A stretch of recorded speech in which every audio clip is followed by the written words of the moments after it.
सबको साथ लेकर के, हर समाज को साथ लेकर के चलने वाली जो उनकी यात्रा थी, वो इस देश के लिए बहुत बड़ी मिसाल बनी है।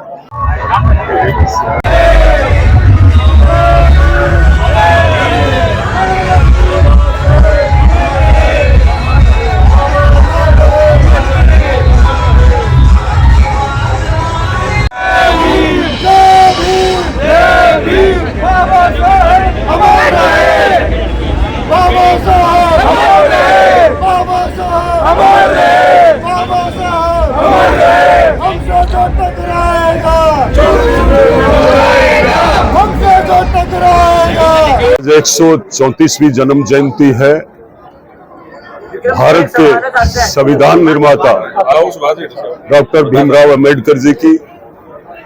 सबसे पहले तो मैं इस जन्म जयंती पर बाबा साहब के चरणों में प्रणाम करते हुए सभी क्षेत्रवासियों को ये बधाई देना चाहूंगा कि हमें बाबा साहब को याद करते हुए गर्व है कि आज इस देश का एक संविधान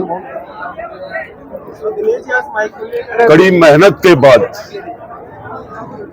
60 देशों के संविधान का अध्ययन करने के बाद, खूब कड़ी मेहनत करने के बाद हमारा ये सबसे पहले संक्षिप्त एक संविधान लिखा गया था 26 नवंबर 1949 को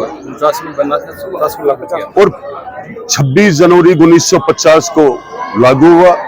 उस संविधान ने हमें जो आजादी दी है, उस संविधान में जो हमें इस भारतवर्ष के अंदर बड़े भूभाग वाला ये देश, अलग अलग संस्कृति, धर्म, जाति, सबका संपूर्ण इतना बड़ा देश, जिसके अंदर सिर्फ एक संविधान हमें बाबा साहब ने दिया। आज हमें उनको याद करके निश्चित रूप से ये गर्व होना चाहिए कि हम उनके आदर्शों पे और उनका जो जीवन की जो यात्रा थी उसको मैं निश्चित रूप से याद रखता हूं, बचपन से याद रखता हूं। सबको साथ लेकर के, हर समाज को साथ लेकर के चलने वाली जो उनकी यात्रा थी, वो इस देश के लिए बहुत बड़ी मिसाल बनी है। हम किसी भी क्षेत्र में आज राजनीतिक दृष्टि से देखें, चाहे शिक्षा के क्षेत्र में देखें, नीचे से लेकर ऊपर तक संविधान की वो व्यवस्था है। जब संविधान के माध्यम से कोई भी निर्णय किया जा सकता है।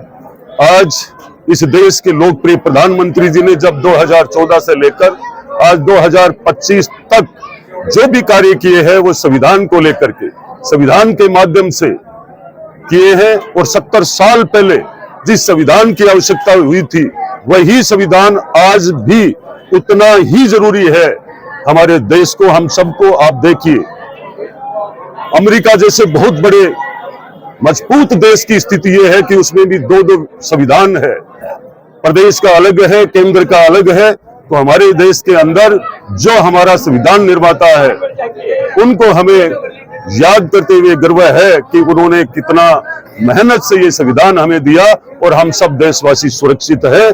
उन्हें प्रणाम करते हुए मैं आज नवलगढ़ शहर के अंदर वर्षों से निरंतर लगातार नवलगढ़ वासियों का ये बाबा साहब की जन्म जयंती में बड़े उत्साह के साथ संविधान के बैनर के तले सारे समाज के लोग मिलकर के इस कार्य को सफल करते हैं। मैं उन सब का भी बहुत बहुत धन्यवाद करता हूं। साथ ही ये सारा का सारा जीवन हमें एकजुट रहकर हर समाज को और इस संविधान के झंडे के नीचे रह करके हमें क्षेत्र का विकास करना चाहिए, हर समाज को साथ लेकर के चलना चाहिए।